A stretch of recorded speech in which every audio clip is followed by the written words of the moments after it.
Hello everyone, and welcome back to episode 71 of the Retro Rents. This is our second half and conclusion episode for our amazing interview with the incredible Neal Hallford. I mean, what do you say? We've gotten so much feedback and just so many messages of people that just really enjoyed the interview, and it really makes me happy, considering how much fun we had recording it and how much fun we had with Neal. It's something I will not forget. Like, this was just such a privilege. In this episode, we get to the Krondor years, and it's an amazing story of how that came about. Nobody will tell it better than Neal, so I won't even get into spoilers here. And then we also take a step into his career in making movies as a director. And highly recommend you check out the one we talk about in this, which is The Case of Evil. It's on Prime, it's fantastic, and I'll have links to it in the show notes. Other than that, let's get to our interview with the amazing Neal Hallford. Thank you again, Neal. This was such a great time.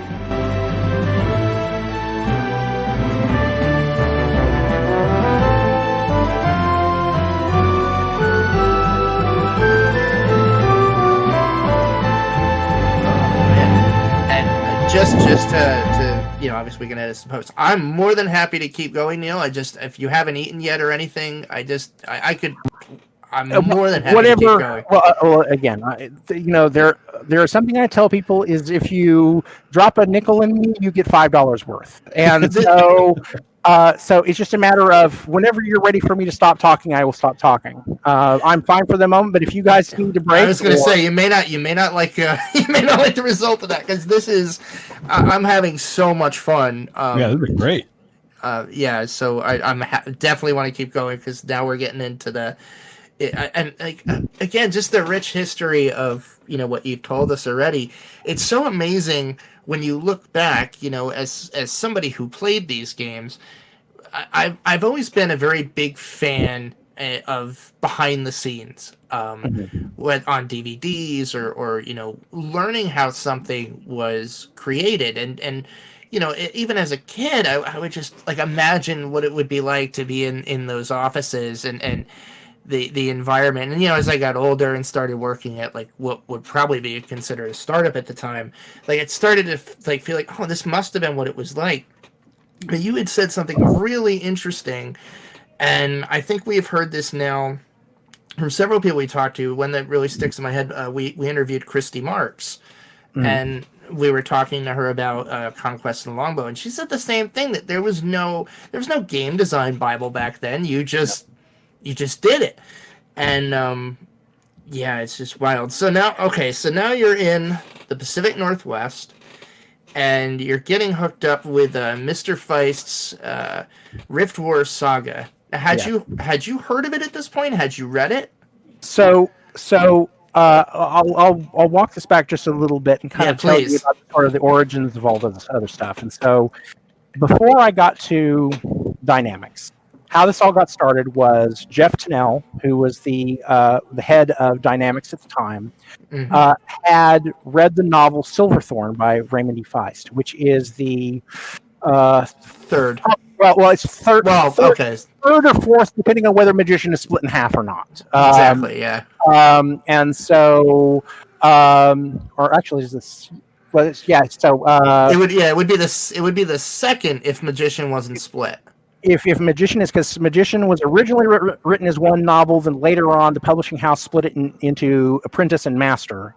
Yep. And then Silverthorn's the third one, and then the third book or the fourth book is Darkness of Sethana. Yeah. So Jeff Tennell had read Silverthorn. He really liked the story, and he said, I think this would make a really fantastic computer game. Mm-hmm. So he talked to Ray Feist, and said, I'd really like to hire you to adapt this game as a book. And Ray's response to that was, you don't want to hire me because you can't afford me. And Ray is very plain spoken. Yes. And also the thing is Ray comes from a family. His father worked in film, and he comes basically from a family that had written screenplays, whatever. He is a very, very, very canny businessman, and that is Ray first, last, and always. And so he's very good at. Of course, he was also the president of the Science Fiction Writers of America for a while. And so when it comes down to negotiating contracts and all that other stuff, Ray knew this stuff inside and out. And so he was just basically he was pretty blunt with them. He says that you do not want to hire me because you can't afford that. What you want to do is license my universe and develop a game in that universe, and then hire somebody else to come in and do the story for you. But he had so they decided they would get the license to the universe, and they were going to develop Silverthorn as a interactive version of Silverthorn. And so this is where things stood whenever John got a hold of me. And he brought me up to have a conversation with an interview with he and Jeff, and I could tell you that story, but it's a really long story by itself. It's just suffice to say, it was one of the craziest interviews I've ever had in my life. That it involved running through an airport while doing the interview. You can actually read that story on Neal's blog in the Krondor Confidential. It is a fantastic story. But anyway, so we had the conversation, and I said, my personal take on it is I think it would be a gigantic mistake to adapt a book as a computer game, because if the idea is to attract the audience, if the whole value of getting a license is getting a hold of the same audience that reads the books or watches the movie or fill in the blank. And personally, as from my own standpoint, is I wouldn't want to go out and play a game of a book or a movie that I already know how it's going to end. Yep. Or that I know what's going to happen. So to me, that doesn't really hold a lot of interest for me. I said, what you want to do is create a brand new story set in this universe, so that the people who are coming to it are really excited. Their characters and their places and other things that they recognize. Those are things that hook them into it, but you give them an entirely new narrative. Yep. And so I was really thankful that Jeff was not really that hard to convince. And so he said, okay, well, if this is what you want to do, then we'll do that. And so John and I went off and locked ourselves into an office for about a week in Eugene. And we laid out what would become the main overarching storyline for the game. And we put it together, and the decision we made is that between Darkness and Sethanon and his latest book, which at the time was Princes of the Blood, there was a 20-year gap. And we said, let's write a new story that takes place exactly in between those two books. And so that way we've got a little bit of time has kind of passed by. And also I wanted to do something because Ray had done something really mean and killed off Locklear in a really awful way. And I said, let's adapt this. Now, at the time that they brought me aboard, I didn't really know Feist Universe. I had seen his name. I mean, he's one of those people you would see on bookshelves, and so there's David Eddings and there's Ray Feist and all of the big fantasy authors that were writing at the time or whatever. And so he's one of these big names out there, but I wasn't really familiar with him other than I'd seen him on bookshelves, except for the fact that I had not realized it, but whenever I was first book. I did not realize, first of all, it had this awful Heron or something on the cover. Yes. Terrible. Anyway, this was the expectation of I'm a young kid, and I want my hero to sound like a freaking hero. It's sort of like, but for me, it's the same thing of whenever you reach Once and Future King, and we're calling King Arthur Wart. Yep. Anyway, but I decided at this point is that we have these books we have that we're doing, and we need to. I came from a background of being a fan. Again, I was a hardcore Star Trek fan, and even though I didn't know Ray's universe, and I wasn't starting off as a hardcore fan of his universe, I said, this is not about me and what I care about. What this is about is I'm being handed the keys to this guy's universe. He has a large international fan base. It is my job to become someone who knows this story or this universe inside and out, and to defend it to the death. Yep. And so I read the entire all the books that he had available at the time. So that was everything from Magician all the way up through Princes of the Blood. And then we started the whole process we had the overall storyline, which basically just was sort of like where we were going to start and end sort of each of the chapters in terms of the larger kind of tent poles for everything. So we knew, a certain person is destined to die. And so all of the big picture kind of things that were mapped out at that point. But my job was then to go in, read all the books, and so I'm just going through, and anytime I found some fiddling little detail, I'm writing it down in a notebook. So it says, this is what this character looks like. This is where this character had this tragic thing that happened. Or here's something where this character is hinting at something that's never explained in the books. And maybe we can dive into that.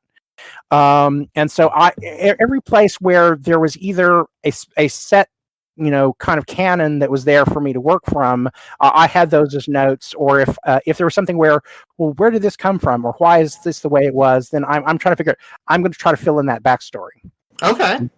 Because the way that Ray has things set up, he's writing novels, and you're only in his book for a few hours. Yeah. And and of course, when you're in a computer game, you can go anywhere and you can do anything, which means that there's a lot of stuff that's just sort of, very sketchily explained in some places. You go, well, it can't be sketchily explained because we're going to walk you around in it. Yeah. You're going to be picking this stuff up and doing things. And so I need to know what's there, and definitively so.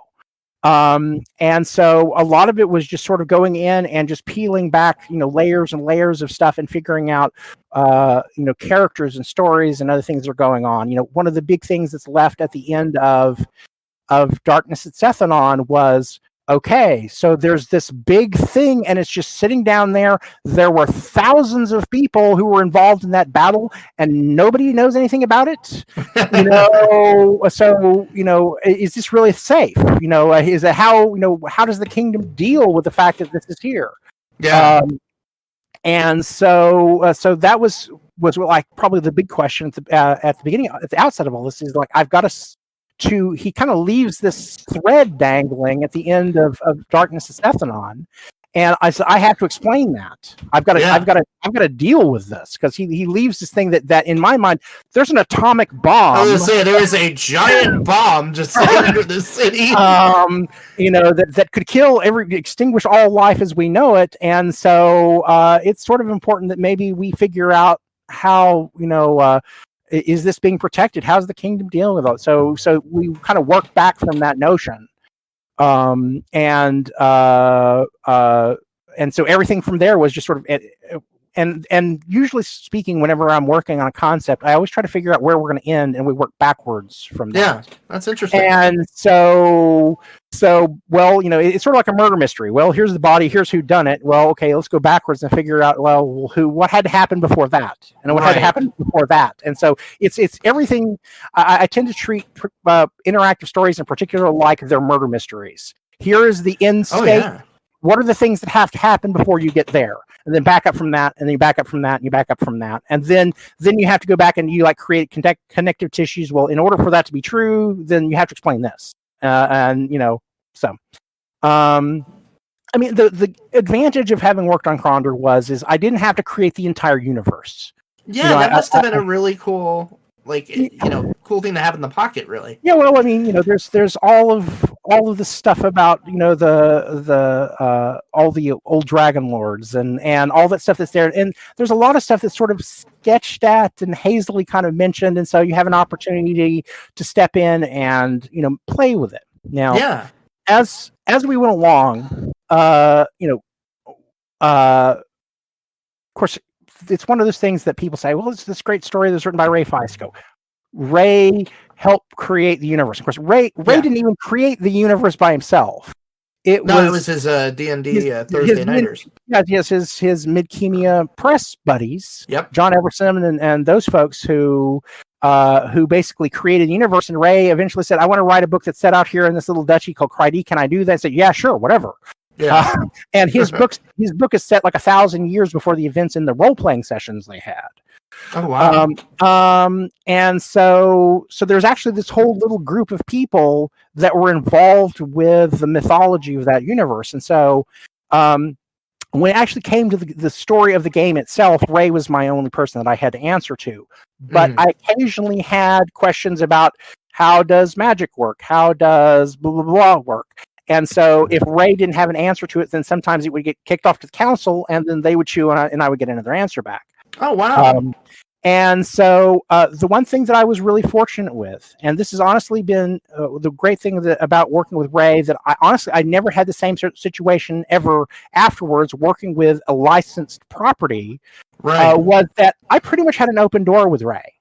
That's awesome. In terms of if I had a question, sometimes he was just busy. And so I might send him an email and say, what about X, Y, or Z? And I might not hear a response back from him immediately, but usually I'd get back an answer. A lot of time, which was, Neal, you're an idiot. What the hell are you thinking? And so, but there wasn't a whole lot of that simply because some things were a case of we're developing stuff as we go along, and we didn't have a chance to always kind of check everything. And Ray's most important thing was he just wanted to make sure that the big things were there.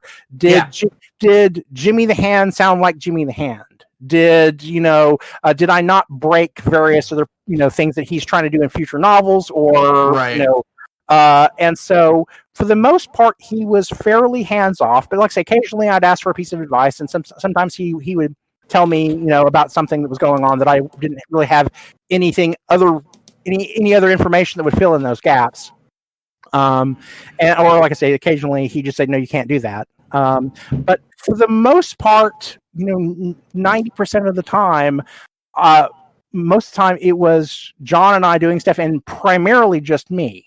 Writing the story and coming up with what events were going to happen in stuff. John was he was the producer. He was the one that was making sure that we were doing everything that needed to happen. He was also the person that technically had the lead design title. I didn't have enough experience that I could have been called a lead designer at the time. Sure.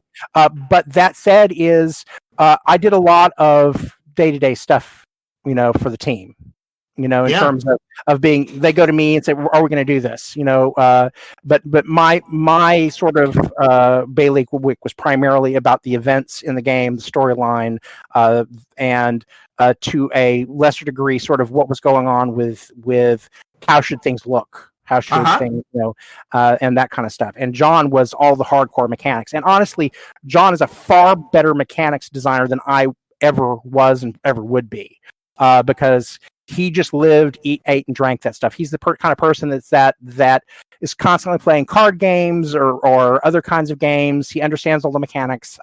He eats, lives, and breathes that stuff. Wow. And the great stuff about working with him again is that he and I complemented each other where the other person wasn't necessarily as strong. Well, he had a good sense of story, but again, he always let me drive that bus. But sometimes I would have questions or things. I say, what do you think about X, Y, or Z? And John would throw in stuff. There are a lot of the house messages where you would go up and you would, knock on the house and you go in, you need it would be where the little text message would pop up. Yep. John wrote messages for several of those in some of the zones. But John people give me credit for this all the time, but it was really John, is the puzzle boxes. Oh, really? John created the mechanics for the puzzle boxes and probably most of the riddles. I did a small handful of them, but most of those were John. So iconic too. It is. And whenever people talk about Krondor, that is one of the first things people talk about are the puzzle boxes. Oh, it's one of my favorite parts. And so,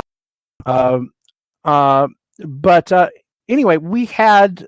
I just felt really privileged to work with John on the design and work on the, and so I created the system for how resistances and things worked on weapons. And so, this works better against this and this works better against that. And, he messed with the numbers, but I'm the one that basically kind of decided this will be effective against this and that kind of stuff. So, and we always described our game as an adventure game with an RPG element, even though people consider it an RPG, but it's not like we had this really elaborate kind of stats system, not like a lot of other games that are out there. And so we always felt that given our structure, it was basically a book. There was tons of text on the game. And it was definitely kind of puzzle driven in terms of how we would set up certain scenarios where it was more like find this special thing that lets you do this other thing. That was much more like the Sierra Adventures than, it just boils down to here's the big baddie that I've got to kill,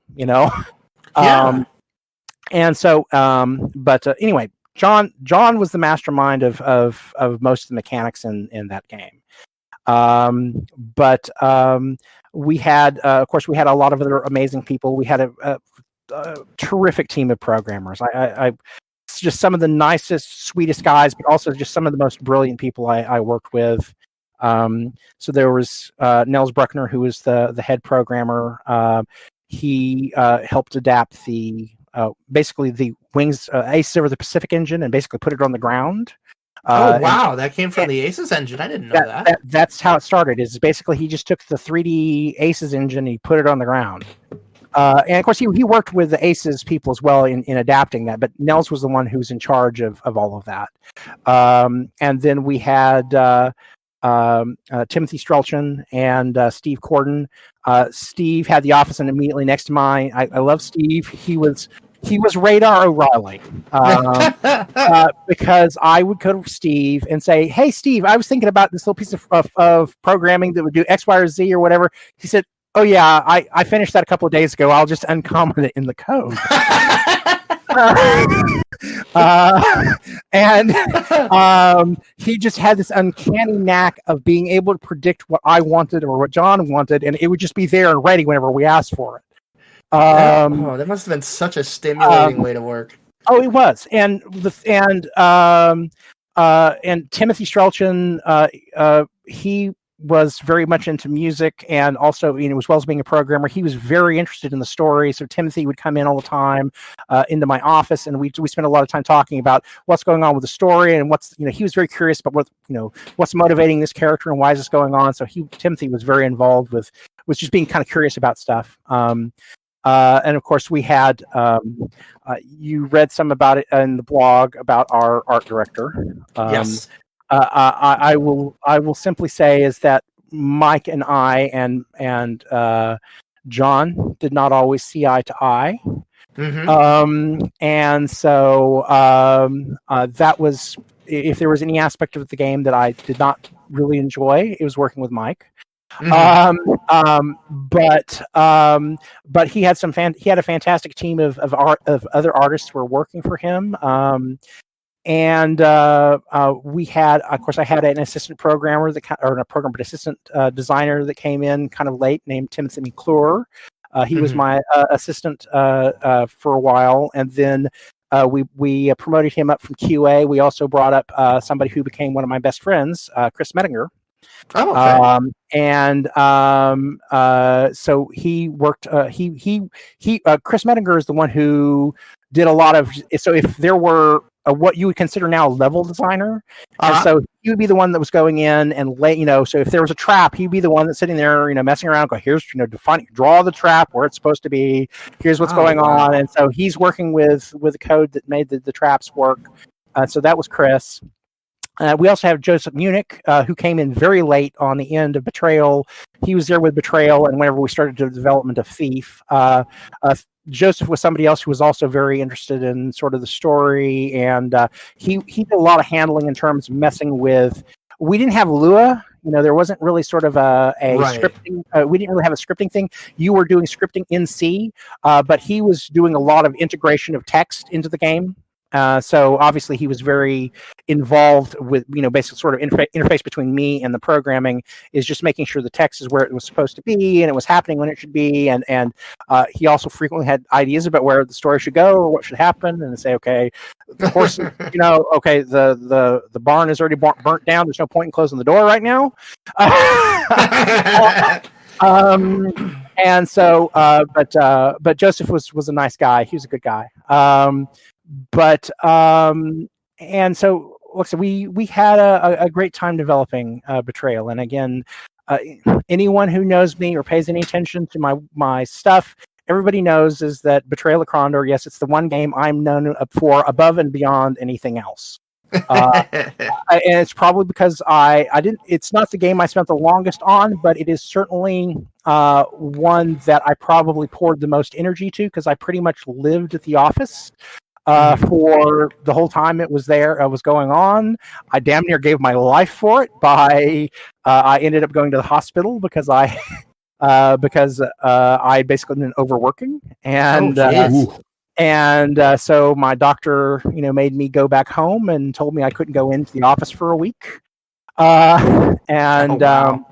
So that was towards the end of everything. And of course I come back and the head of the studio comes in and says, well, I really hope you're doing okay and everything else. So, no pressure. And of course, if this game, succeeds or fails, it's going to be because of you. And it's just like, okay, no freaking pressure. I just came back from this little, unintended holiday.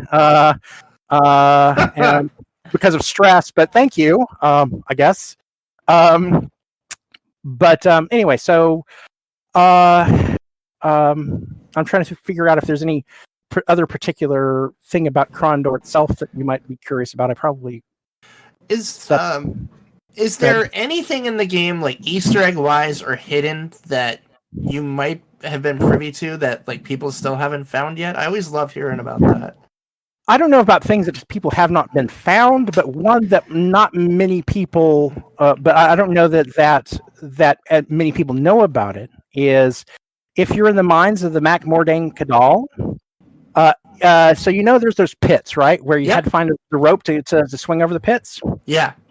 If you jump into the pit and you hold down, I think it's the shift key, or maybe it's some combination of keys. I can't remember now what it is. You will see the walls of the pit as you're going by, and you will see our names written on. There's graffiti on the inside of the pit as you're falling. That's awesome! I never knew that. That might be in the hint book that Mr. Yee wrote. But I think there are a lot of people who don't necessarily know about that particular Easter egg. There are epitaphs, of course, on headstones everywhere. Yes. Many of those refer to friends and family and other people. Let's see. There are other things that are. So you remember there's a character named Eugene? Yes. And you find her in Caval Keep or whatever? Yep. And there's somebody named Corvallis. Well, of course, Eugene is the name of the town that Dynamix is located in. Uh-huh. And Corvallis was a nearby town. Now, there's another story that this is not something that's inside of Betrayal at Krondor. It's a weird-ass coincidence that if you've read Krondor Confidential, you've read about it. but it was a coincidence regarding sort of a triangulation between Feist, the Midkemi universe, and me. As I said before, Betrayal at Krondor was developed by Ray and his role-playing buddies. Right. And they used to have somebody who would that was the Baron of Keg. And there's a place on the map in the Midkemi universe called Talon K. Mm-hmm. Or maybe it was Talinki is how they pronounce it. But whatever the case is that was named after an individual who was the Baron of the local chapter of the SCA here in San Diego. Oh, wow.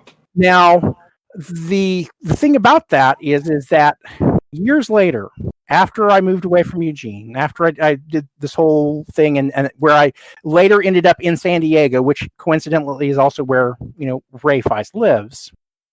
I was, whenever I got here, I would occasionally hear people, they would say, "Your name's Neal Hallford?" And I said, "Yes." And he says, "Are you related to the guy who's the head of the SCA here?" I said, "No." Why would you think that? And so it would just be these kind of random comments I would get. So, I used to, something that I sometimes do, which is I got from my father, is whenever I am visiting a new place or whenever I move to a new place, I'll open up the phone book and look for anyone who has my last name, just out of curiosity. So not too long after I got to San Diego, I discovered that there was somebody in the phone book whose last name was Hallford. And so we kind of were talking on the phone. He says, "I think you should come down and talk to me." And I said, "Okay, great." So he was working in the tech department at San Diego State University. Mm-hmm. And so I get to his office, and as soon as I walk in the door, there are pictures of all of these gargoyles and fantasy novels and other things that are on the wall. And here's a picture of him as the Baron of the SCA in San Diego. So Ray had a character and a place in San Diego named after a distant relative of mine. That is so wild. I do remember reading that. And Dean Hallford was the Baron of here in San Diego for a number of years. We lost him back in about 2001, 2002 or whatever. Mm-hmm. But he had been Baron for a really long time. They loved him dearly here. We went to his funeral, and there were just so many people that were here. But of course, Ray remembered Dean. He knew Dean really well, and like I say, he was involved with this role playing group. He knew those people. They knew him. Oh wow! But it was just this weird ass thing. Is the fact that this person that was a distant cousin of mine is in his books well before I ever read any of them. That is so wild. That is so wild. And I had no idea that he even existed until I moved to San Diego. That blew my mind when I read it, and then just hearing that again, it's like, what are the coincidences of that? That's like a lottery win in a way. Yeah, and I was so blessed and lucky to meet Dean or whatever, because in my kind of family, I didn't necessarily know a lot of people that were necessarily much like me, and there's not many people that could have been much more like me than Dean. And so he was probably in his 60s or so, mid to late 60s whenever I got to know him out here. And like I say, he'd been stuck in a wheelchair since he was like 13 years old. Wow. But like I say, it's really fantastic because I'm so blessed that I got a chance to get to know him, but also just this finding out there was this weird cosmic connection between us was just surreal. That's wild. That's just mind blowing. It's one of those two. Like, I think everybody kind of has that, fantasy in a way where it's like you meet a family member you didn't know you had that you have like a shit ton in common with. Like, at least it's one of mine, because like you, Yeah. I mean, I'm probably the only one of my family that is like the geek that I am, and well, I've the one wonderful thing about the geeks having taken over is I found out over the past several years is the fact that I've had closet geeks in my family for years, and it's taken sort of all of popular media sort of becoming overcome with nerdy things for them to finally admit. So I had all these Whovians in my family go, I thought I was the only freaking one. You guys always just treat me like I was a weirdo because I was traipsing around in a multicolored scarf and all this other stuff whenever I was in junior high.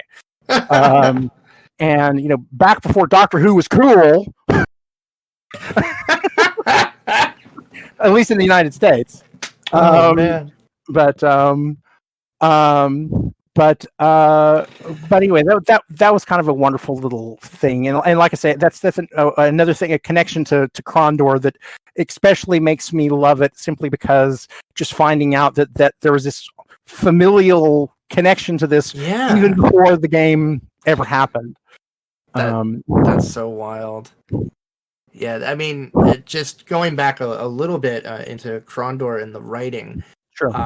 I remember I was probably 11 or 12 when Krondor came out, and I hadn't read the books. I was completely ignorant of the universe, and became completely lost in this game. Just loved it, and to me, like I don't remember having played a computer game at that point. Maybe the Ultimas, but this was one where I was like, there is so many, like you said, layers. There was so many layers. It was so deep. And then, a month into it, all of a sudden I realized, oh my God, there's books based on this. And so then I remember having the same reaction as you, but at least I was prepared because I had met Pug and Krondor already, and I'm like, wow, that's a cool name. And then I pick up the book and I'm like, oh shit, he's the main character. Yeah. But yeah, and then going on to Easter eggs, like the whole point of this is this was the game and story that inspired me to write. Like, I wanted to write stories that had that kind of depth. That makes me happy. Oh, I can't, like, it's one of the things I remember saying, if I could ever meet the person that wrote the story in this game, I always wanted to say thank you.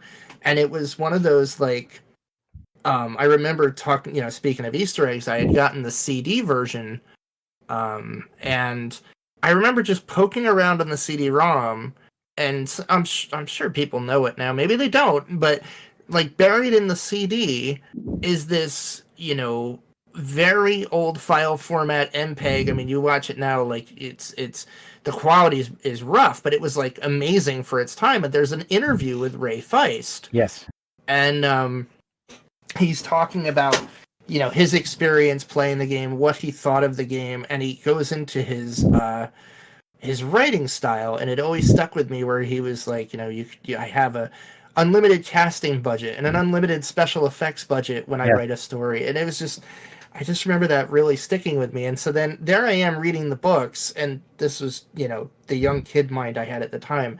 I'm sitting there going, when am I going to get to the Krondor part? When am I going to get to the Betrayal at Krondor part? well, and Ray eventually got you there. Well, I was going to ask, did you have a part in that at all, in that novelization of that? Well, okay. Am I digging into something? I'm sorry. Of course. So, whenever we finished Betrayal at Krondor, after we got done, there was supposed to be a sequel. Mm-hmm. And the sequel was going to be called The Thief of Dreams. And honest to God, that is probably the best story for a game I ever wrote. Really? It basically, it was because I learned so many lessons and things along the way with Betrayal at Krondor that I had something. Whenever we started working on the sequel, I knew exactly where I wanted to go. And of course, the advantage is that this time around, I was starting with full knowledge of everything, of how the universe works, who the characters are, what motivates them. And of course, to me, Owen is going to become the be-all, end-all magician in the universe simply because we had Pug. Yeah. And of course, not too much longer, of course, there's also Macros, and there's, we're going to have Makala. There are all of these super powerful magicians in the universe, and I didn't really want that to be Owen's ultimate path. I adored that about that character, by the way. And I loved that. And my notion is that he needs to go somewhere unique. And of course, one of the big things that I was thinking about is, of course, Owen is a noble. He's a family of a noble house. Pug was, a nobody. He was an orphan. And so he's going to have very different views about his allegiance to the kingdom and everything else. And of course, it's made a big deal of in the books is that several times where Liam and Arutha and all these other folks basically come up to him and say, hey, we want you to basically work for the kingdom and protect our interests. Pug, of course, is opposed to this because he's seen what happened on Kellowan. He saw what happened with the magicians, and so he fears magic in the hands of temporal power. Right. And my notion is that Owen is going to say, "This is my duty as a member of the kingdom." To use whatever I have learned to help protect and defend the kingdom. Yeah. And we get a peek of that of whenever he runs into the crawler and what's going on with the Nighthawks and all that other stuff. And so that's a really important moment. And even though he does go off with Pug at the end to go to Stardock, that's only a temporary stop on the road for him. Because whenever he goes down to Stardock, ultimately there are all these other people who are sitting at Stardock that are fantastic magicians already. There's Hochapeppa. There's some of these other people that are mentioned. And I just said he's never going to be the best of the best. But at the end of the day, it's not all about magic for him. It's and what's more important to him is he wants to be his own person. He wants to be effective. He wants to be accepted by his family. He wants to be accepted by the kingdom. And so the path that Owen was supposed to take it goes even further in The Thief of Dreams and whatever is he ultimately was supposed to become the magical spy master of the kingdom. Oh, I love that fate for him. And so Thief of Dream was going to take him further down that story. It was going to take place in partially in the Eastern Kingdom. We were going to meet Liam, but you're also going to meet Owen's family. There's a big scandal that happens with his family in the Eastern Kingdom, and he ends up on a mission that takes him down into Greater Kesh. Oh my God. And we would have basically a follow-up with the Crawler and all that other stuff. Right? So that's where it was supposed to go, and I would have loved to have seen that. And this was the story. So we'd started with Thief of Dreams, and of course there would have been a sequel after that when he finally sort of reaches. We would have a proper trilogy, right? And so anyway, so we wrote the story for Thief of Dreams. There was a whole bunch of politics, which unfortunately ultimately killed the Thief of Dreams, Of course, I took it to Ray. He and I met and at Worldcon, sat down, and Ray told me point blank. He says, "Neal, if you don't do this, if this doesn't end up becoming a game at some point, then I'm going to do it as a book." Oh wow! So anyway, cancellation happens. Then there's the whole thing that happens with Return to Krondor, which is a whole other little story. I'm actually going to be writing. I've kind of put off writing it for a while, and it's only going to be a couple of entries probably. But I am going to tell the story basically of my involvement with Return to Krondor, which was only for about 6 months. Mm-hmm. But that happened in it's 94 to 95, I think. It's I think like so. December of 94 to early part of 95. and then I departed that, and then it doesn't get published until 98. Yeah, I was gonna say that didn't come out for a while, and that was towards the end of. No, it was a case of it was at one company, that company folded, the rights got moved to somebody else. They worked on it, they were near collapse. They finally got bought back by Sierra Online, and it came back in house.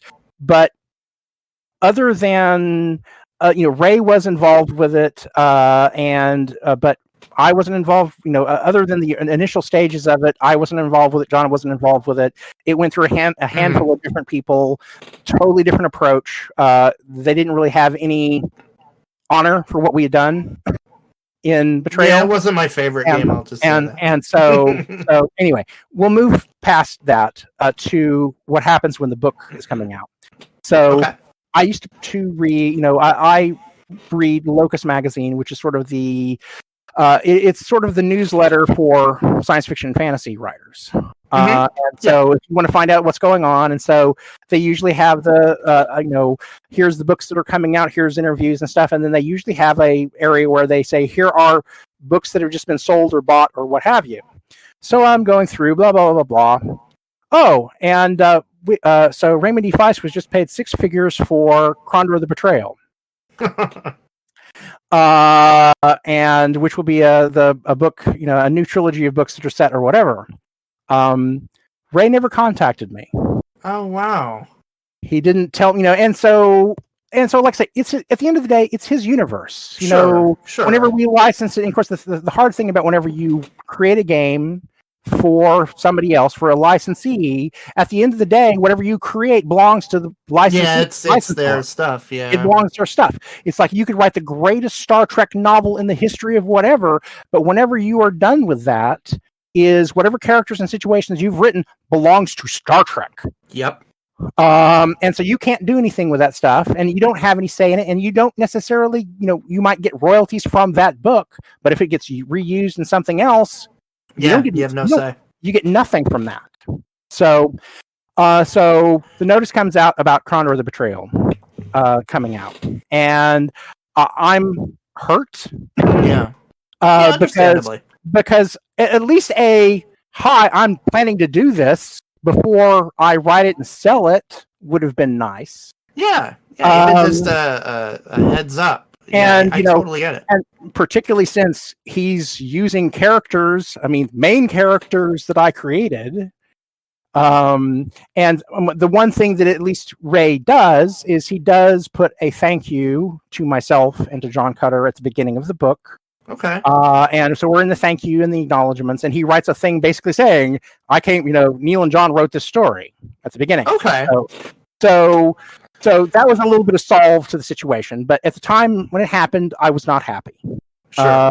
And I was particularly not happy when in the later books also continued to have characters from Betrayal at Krondor in them that I had created that basically had been minor characters in the game that showed up in his later books. Yeah. And so anyway, for quite a while, that was I didn't want to talk to Ray. And I wasn't super happy with the situation. I mean, over the passage of time, I'm a lot less upset about it. I understand this is sort of the situation whenever whenever you do work for hire. But one of the things that kind of sticks in my craw is that over the year is Ray has had other people write in his universe as books or short stories. I was never offered that opportunity. Oh, that's a bummer because I'm telling you, like, that was one of the best stories in that universe. And I'm not just saying that because you're here. But what it is. It's just like, okay, I get that whatever, but it would have been nice whenever you did like Honored Enemy, I think was something. Yeah. That if he'd given me a shot to at least come in and write a short story or whatever, but so like I said, it's been a sore point for me for a long time. Yeah. But I understand why it is the way that it is. But all of this said, let's just say that the work that I did on The Thief of Dreams was not for naught. Because you have my attention. And so a lot of the ideas and elements and things that are in Krondor is that if I decided to write a novel about a spy master and set it in a fantasy universe or what have you, I can change the name, scratch off the serial numbers, and nobody can say boo to me about it. If it's not in Midkemia, if it's not whatever. So I am currently working on a novel that will probably be the launch of a trilogy, I'm hoping. And so let's say there are elements of what would have been in that story. Now, the thing about it is some people say, well, it's so far from the original material, I don't know that it matters, but it certainly grew out of the Thief of Dreams thing, and it will be called the Thief of Dreams. Yes. So anyway, so there is more storytelling coming from me. You're going to probably have a long wait for it, simply because I have been world building on this for years. Oh my God, I'm so excited. And there will be a novel and maybe a trilogy, and if I get people excited about it, I would really love it if I could ultimately turn this into a computer game. And so, but if I license it, I'm going to be the lead designer on it. So anyhow, not to get people. So, like I said, that's going to be a long way down the road. At least it's not going to be happening this year. But I am currently writing that novel. If you like the things that I have done as a storyteller, maybe this, and so this will be the thing that comes closest to what I did with Krondor, because I've I know there's other stuff that you've seen that I've done. So I've worked on short films. I have my audio drama series that I'm doing right now. Those have different kind of directions. My short films are sort of horror films. My Uncharted Region stuff are sort of the Twilight Zone and that kind of stuff. It's so good. But the you like the Uncharted Regions? I loved it. I'm a big Twilight Zone fan, and that was like coming back home. It was great. So the episode that I shared with you was one of the stories that didn't get produced from the original series. You mentioned that, yeah, yes. In the beginning. Well, I recognize the title. Yeah, it's Haven. Yeah. And that stars John Billingsley from Star Trek Enterprise. He plays Dr. Phlox or whatever. The rest of the cast are local actors that are here in San Diego. One of the other actors in it was recently in Mank, which made a big splash here recently. Yeah. So the guy who plays Thorpe in that one he was in Mank. He also is in a movie that's coming out that's also supposed to be Oscar bait. That's about Billie Holiday. Ooh. And so, but yeah. So I've got several things sort of in the pipeline, but if Krondor is your thing, if sort of fantasy is your thing, I think Thief of Dreams will be the thing that you it will be a very different kind of take. It's not elves and dwarves and that sort of thing, but it is definitely fantasy. And magic is definitely involved. Spycraft is definitely involved. And it probably resembles sort of a mix between revolutionary Russia and the Renaissance. So, oh my God. But anyway, so that's the thing I'm going to tease all of you guys with. I cannot wait, and just make us one promise, Neal. No. Okay, promises are dangerous. What promises am I making for you here? Don't pull a Winds of Winter on us. Well, I will probably write the first book as if it is a standalone book. Okay, and it's one of those things that if people's in three, Alana, really great selling fantasy author, and she's the first time I've had a big sort of fantasy author reach out to me and tell me, that Krondor was influential. That's on so them. Cool. And I think she was just a little bit older than you whenever Krondor came out, and of course her, like many other people, is I broke her heart by killing her. I'm telling you. Sorry. Spoiler. Oh, it's well beyond spoiler limit. Yeah. That was so great, though. It was such a great ending. But it's been kind of fun because this is someone that was sort of inspired by Krondor, and she's now sort of become a mentor for me. That's so cool. Because making sort of the jump from doing shorter format or sort of interactive format into doing pro stuff. I mean, I actually took several semesters of novel writing in college, but after doing what I've done for all these years, it kind of messed up my ability to write prose, because much what I do is dialogue, and now I have to remember, how do I tell a story with more than just dialogue? And so I'm reading several authors that are sort of my influences to kind of get my sea legs back. And so Ilana's books are certainly one of them that I would that I'm reading. But Tad Williams is probably my Tad Williams and Guy Gavriel Kay. Those are my two authors that are on my. If I need to get my head back to where I was when I was writing Krondor, I go to them because Tad Williams' Dragonbone chair. It was sitting right next to my desk whenever I was writing Betrayal at Krondor. That's wild. I mean, I did my best to lift elements of Ray's style and his storytelling, but again, a lot of my prose reads more like Tad.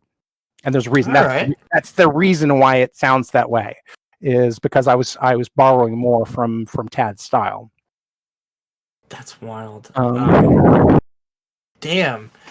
I do want to push another thing for you that I watched today and really loved. Neal also shared a short film of his called "The Case of Evil" that you and your wife, my wife Jaina, yes, Jaina, yep. Directed. Yes. Go ahead, please. No, please. My in addition to the many other things that I do is my wife and I are both independent filmmakers. We became involved with the independent film community here back whenever the prices were coming down in terms of film equipment and the kind of tools you could work on whenever you could basically edit the computer on your home computer. You could get a really decent camera. You could make it look like something that was shot in Hollywood, or if not in Hollywood, at least, off Hollywood. And so I started going to the San Diego Filmmakers Meeting, which is a semi-professional organization that's made up of both amateurs, people who are student filmmakers and other folks, but also people who work in Hollywood. And of course, they live in San Diego, though. And so we have this kind of interesting mix of folks. And so I started going with that with a good buddy of mine named Jimmy Diggs. Jimmy is best known to a lot of people because he was a freelance screenwriter who worked on both Star Trek Deep Space Nine and Star Trek Voyager. Oh, wow. And so Jimmy and I became buds after kind of appearing on panels together at conventions here in Southern California. And so then we later sort of became writing and pitching partners. And so we pitched Star Trek Enterprise together.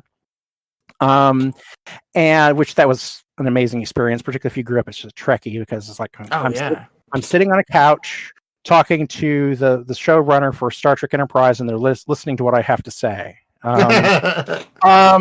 So as opposed to being on the internet and typing things and hoping they will see what I say. But anyway, so we started attending the filmmakers meetings, and so I really got interested in the idea of trying to make films, on our own. And so I went out and bought a crap load of equipment, and we started shooting things that were like my wife has periodically worked for the American Cancer Society basis and helping them with their making strides against breast cancer walk. My wife is also a breast cancer survivor, many years. And so from all of this, we were making commercials. We did kind of some web series stuff that helped promote different kinds of events. And out of that, we decided we were going to start making some narrative stuff. And so after an abortive attempt trying to make a feature film, which exploded in our faces. Because naturally, I decided the first big thing I'm going to do is do a feature film. Okay, yeah, sure. So we backed up from that, and we said, let's do a short. And something that had always been kind of sitting in the back of my mind was, I love the old Universal horror films from back in the 30s, 40s, 50s. And so Dracula and Frankenstein and Wolfman and all of those have been important films for me my whole life. And whenever I'm sick or I just have spare time, there are like a handful of things that I will go to just put on simply just because it's comfort watching to me. And so those things are going to be either episodes of old Star Trek, episodes of classic Doctor Who, and the other thing are Universal horror films. And ironically enough is that whenever I'm really sick and if I'm laying on the couch, what I'll do is I'll put on an old Universal horror film, and for whatever reason that just relaxes me and puts me right to sleep. I'm just relaxed. I feel like I'm comfortable. I'm in my space, right? Yep. So anyway, I've been obsessed for a number of years with making a Universal horror film myself. And my wife and I had actually pitched an idea for a web series a number of years back that was not necessarily in that vein, but it was about sort of the blues and horror. And this was called Scratch. And we were. I would say this reminds me of the old Scratch story. What I watched. Yeah, and so this was kind of an outgrowth out of that. So we decided we had this big ambitious plan for this series called Scratch, which was going to be a web series. But in the long term, it was just too expensive and too elaborate for us to kind of nail down. So I got a challenge whenever we attend our several local film festivals. We're actually sponsors of the International Mobile Film Festival.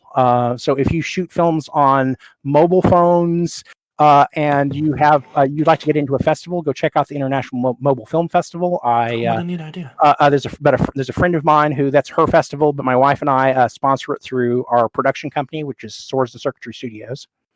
But there's another horror film festival here in town called Horrible Imaginings, and Horrible Imaginings director Miguel and I had become friends over the years. And so one time I was actually up there promoting something that my friend Jimmy had shot, and I was supposed to be introducing him. But while I'm getting ready to introduce them, Miguel, who's the director of the film festival, yells at me, "Neal, you owe me a film."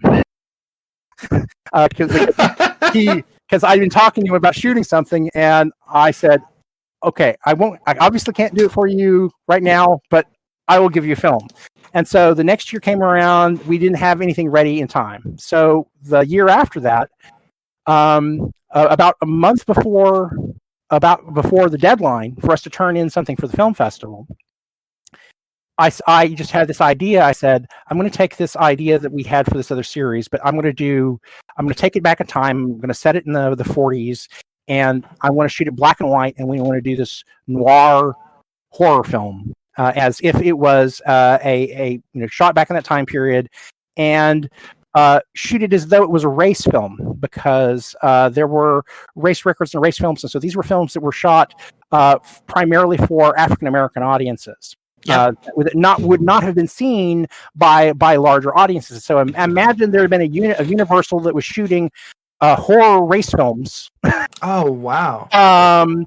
Back in this time period, and so that was sort of the overall thing that we started off with. And so it was going to have an African American, lead. We were going to tell a story, and of course, if we're going to talk about the blues and we're going to talk about the horror, then it needs to have an African American lead, and so that's sort of the seed out of which this particular story grew. And so it was kind of a crazy shoot, because at the same time that we were shooting this, I was also shooting a documentary with a friend of mine, Larry Nemechek. He's known as Dr. Trek. He's one of the biggest experts on Star Trek. He and his wife actually wrote one of the episodes for Star Trek Voyager, but I've known him since we growing up in Oklahoma City, or whenever we went to the same science fiction club in Oklahoma City. So we were planning to do this, but I was also having to make trips to Houston periodically to shoot our documentary, and so that was going on at the same time. this was going on. But so we had the script together. I wrote it for a buddy of mine, Merrick MacArthur, who now is kind of blown up. He's on all kinds of stuff. He's on Scandal. He was on recently Saved by the Bell. He's been on some other stuff. Oh, wow. But his career has definitely been going some places. But I wrote it knowing, that I'd write it for him because I knew he would be perfect for the part. I had some friends of mine who had this old house that was down in an older part of San Diego. It's this really it's cool, atmospheric, creepy kind of house. And so I just called them up and said, "Hey, I'd like to make this film. I'm looking for something that's kind of creepy and atmospheric." And the response was, "Thank you." But Crystal and her hubby are just really some of the dearest, sweetest people. And they said, "Sure, if you want to come in and film this, we'll hand you the keys to the house and let you do whatever you want to with it." That's awesome. And so I cast our lead actor Merrick. Then there was a lady by the name of Rebecca Saucedo, who she was best friends with the makeup artist, because I was looking. There's a second part where I need a kind of. I was looking for a sort of voodoo kind of priestess to play a part, and originally I was looking for an African American lady to play the part. But she said, "Well, how about someone who is Mexican or Spanish and coming from sort of a Santeria kind of thing?" I said, "Well, that could possibly work." So she came in we were just going to have a sit down meeting and kind of talk and meet her and see what she would be like. And she sits down at the table and she, without prompting, begins to do the little speech that's given in The Wolfman. Oh, wow. She knows it from memory. She knows it cold because it was her favorite film when she was a little girl. Oh my God, that's so cool. So I just looked at her and said, "Okay, you're hired." You're hired, because she was channeling Maria Openskaya from The Wolfman perfectly. And I said, that's "Okay." So cool. And so like I said, totally changed my notion of what that character was going to be like. And so then it was kind of insane. We, because I had sent the script to Miguel, and I said, "Does this look interesting to you?" He says, "Yeah, that's great. When can you send me the movie?" And I said, "I don't have it done yet." And he says, "Well, the deadline's in a week or two." And I said, "We'll have it done for you." And so we did a 3-day shoot that was just really intense, and there was all kinds of crazy stuff that happened, good stuff and bad stuff that happened during the shoot. And then I had to go to Houston, and I had to come back to actually start cutting it and do the special effects and the music. A good friend of mine that I had known since high school, who I also was. The only time I've performed with synthesizers and everything on stage was with my buddy for his senior recital at college at OU, around the time that I'm doing Uncharted Regions the first time around. And so I contacted him and I said, "I need someone to do the soundtrack for this. I need someone. Do you have a theremin?" Because I said, "We're going to do a movie set in a Universal horror movie, and we need a theremin." And so, "Do you know someone who could do that?" And he says, "I have a theremin, and I can do it for you." But he said, "I don't want to just do the theremin. Can I do the score?" And I said, because my original plan is that if you listen to those old early horror films, most of them were just taking classical music tracks and re-recording them as their soundtracks. They weren't creating original soundtracks. And so my plan was originally to take music that was lifted from the planet suite. There's Neptune and Venus, which both have this kind of ethereal kind of qualities to them that was perfect. I just wanted him to write some special segments with the theremin for certain moments where you need the theremin there. And so I threw this at him, and he says, "Okay, great. Well, keep in mind, my buddy is living in New Zealand." Oh shit! And so bit of a time difference. A bit of a time difference. Says, "I need." So he needs a string section. I said, "Well, my cousins play strings because they played at my wife and I's wedding, and they're both instructors for string. Maybe they could be the string section. So my cousins and their kids were the string section in Arkansas. There is a trombone player who is in China. And so he writes out the score, he sends out the parts to all of them. They're recording all of their different parts in all these different places at the same time, and then they send him the recordings from their end of things. He's mixing all those things together, all of this to go into our film before we turn it into the film festival. Oh, man. So this is 3 weeks. Holy shit. And so all of this craziness happens. So we go in, and I don't have a final cut of the film, but I sent it to Miguel. Miguel goes, "Holy shit, this is amazing. Yes, you're going into the festival." And so we had our debut at the Horrible Imaginings Film Festival. And then after that, we went to the San Diego Fall Film Festival. We won 3 awards there. We were audience choice as well as judges' choice for best horror sci-fi film. Oh, that's awesome. We got played at at Origin. It got played at Dragon Con. Awesome. And so we ultimately ended up in 39 film festivals scattered across the United States, Canada, and the UK. So we ended up doing, I think we ultimately won like 5 or 6 awards, different awards for it. But for something that got thrown together as fast as it did, and in such a chaotic sort of way that it did, I'm still really pleased with how well it did and how people respond to it. I think definitely people who love older films get it. Some people who are not used to older films, not as much so. I think people they kind of like it. It's okay or whatever, but they're not used to the pacing of a film because the thing for us is like I've seen people say I'm going to make a film and they desaturate it. There's no color, and it's okay. I'm done. I said no.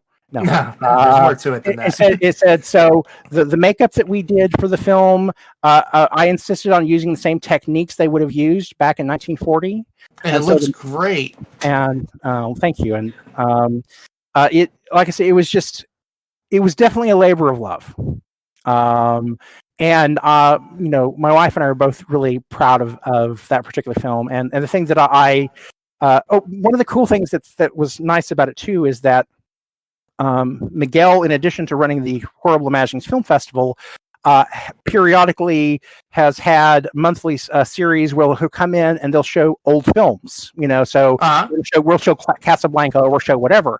And so they said we're going to show The Return of the Invisible Man and it was one of the Frankenstein movies, or it was the not Abbott and Costello, but somebody meets Frankenstein. I can't remember, but it's one of the classic films from that time period. And they said we would like to run The Case of Evil as the opener for this series. Oh, that's awesome. And so it was really kind of cool to go in and sit down, and we're in a regular theater, and here's our little short running in front of these other 2 classic, black and white horror films. That's so cool. That was there. And so that was really exciting. I was super jazzed about it. I said, okay, that for me is real validation. And the lady who helps him with that series she actually works for NPR. She's one of their film critic people. And so she really loves the movie. But for that that was really kind of, I love these old movies. I just want to do, have something that's sort of my own love letter to this. But a really another wonderful moment. Sorry, I'm blathering on about this. No, you're fine. So at one point we had submitted this to a symposium, which was for African American people to come in and talk about representations of an Afrofuturism thing, which covers quite a bit of stuff. But their main thrust for this particular one was horror. And so comic book writers, so we had John Jennings and we had Bree Newsome and some other really kind of big name folks that were there for this. But my notion is that we'll have that there and then have Merrick go up and talk about acting in this particular piece. So it was all arranged. It was up at Loyola Marymount. So my wife was driving up to Los Angeles for this thing. And we get a phone call from Merrick on the way up, and he says, "Dude, I just got a phone call from my agent. I've got a audition that I need to go to." And I said, "Well, my rule is always that you go to an audition, you get paid first, right?" And so we'll go up there. And so we get in the door, and I walk in, and of course, my wife and I are out of the entire audience of people there. There are probably 3 white people in the audience. And there are just the 3 of us, and I'm just going, "Oh God," because they're going to be looking at us. What are these white folks up here talking to us about black people in film? Yeah. And I said, "Oh, this is going to go over like a lead balloon," because, like I said, the intent was Merrick was going to go up and talk about it, and but he wasn't there, and so we just kind of had to apologize, and so they went ahead and showed the film, but before they asked us to come up. The guy who was in charge of the symposium stopped and he says, "I wish this had been what was on television when the old movies were running. And so instead of this feels like this was our Dracula or our Frankenstein." Oh my God. And so this is the person in charge of the symposium. And that's awesome. We got a standing ovation from the people in the audience. And that for me, I just said, okay, we did our job because this is what we intended. That's awesome. And so I really kind of I had a big kind of sigh of relief there because whenever you are messing with somebody else's culture or everything else, you want to be careful. You don't want to you don't want to be offensive. And so in the same way that we're treating Ray, I was trying to treat Ray's universe with some respect and say this is what their fans want. The same thing for I want them to see that this is a film that this was not the classic old film scaredy cat black guy who's running away because he's scared of ghosts or the kind of stuff that you would have seen back then. I said I wanted something very different than that. And the advantages too is Merrick, whenever he's on screen, he feels like a classic movie star. He really does. And so he just has this. He's handsome, and he has this really just amazing kind of class and screen presence, and perfect for the film. And there's one particular moment in it that I won't spoil, but there's one particular moment when there's a confrontation between but he and the witch towards the end that I'm particularly proud of. It feels like one of the best moments out of like a Twilight Zone episode. Yeah. I truly love that one. So anyway, I really appreciate you sending that to us, and I just checked. It's if you have Amazon Prime, you can go watch it. You can go watch it right now. It's called The Case of Evil. It's a short film. I think it's like 11-minute runtime. Yep. And it was awesome. Like I sat on my lunch break today and just watched it. I'm like, they don't make movies like this anymore. Like I loved stuff like that, and it just hearing the story behind it just makes it that much more special, and you can definitely see the love that went into it, and it was really great. I wanted to say thank you for sharing that. We enjoyed it. And sorry, go ahead. To do it. And I like people to know the stuff simply because I tend to have people now that have me kind of segmented in different areas. There are the people who know me because of games. Yep. And I now have people who know me because of The Case of Evil and sort of our film work and our documentaries and our film work. And then, and now starting to have some people that are starting to associate it with sort of the audio dramas and say that at the end of the day, I'm a storyteller. I don't really care about, about a platform aside from the fact is what is the right story to tell on the right platform. And, yeah. And I think that's what makes a lot of your work special. Like like I said, as I did more of a deep dive and we saw just all the stuff you're involved in, it's like this is somebody who loves to tell a story, and it was awesome. And I have to say, we've done quite a few interviews now, and this has to be, one of my favorites. And this was so much fun, Neal. I cannot thank you enough for sitting with us for almost, my gosh, I couldn't even believe it when I looked at the clock. Almost 3 hours. My God.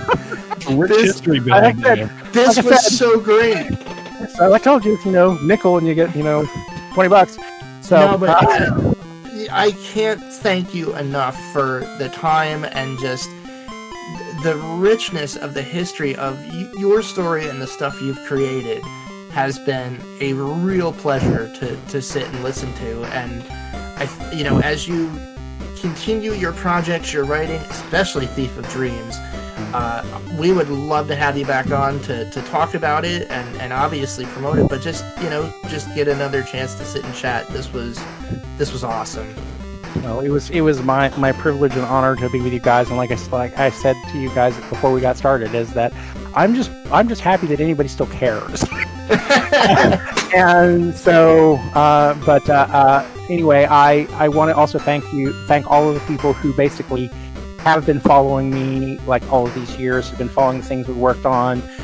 Betrayal at Krondor, again, I'm very proud to have been associated with it. I'm honored that so many people write to me and send me notes and just tell me how much the game influenced them. I really loved your comment saying that it was one of the reasons you decided to become writing. That to me is like the best possible thing. Because if I inspire other people to go out and create and tell stories and share everything, then I feel like then it made whatever I've done worthwhile. Because that meant the energy went out there and it's become something new, and other people will continue doing stuff because of some silly thing that I did when I was early 20s. So that means something to me, and so I hope that you continue to write and produce your own stuff, and people can be talking to you 30 years from now and saying I hope so. I'll do it as long as the clock continues to tick, as they say. But yeah, thank you again so much, and obviously for one of the most classic games of our childhood, and again, just thank you for your time today. This was such a treat. Yeah, well, I had fun. We can't wait to hear about Thief of Dreams. Yeah, look forward to that. Neither can I.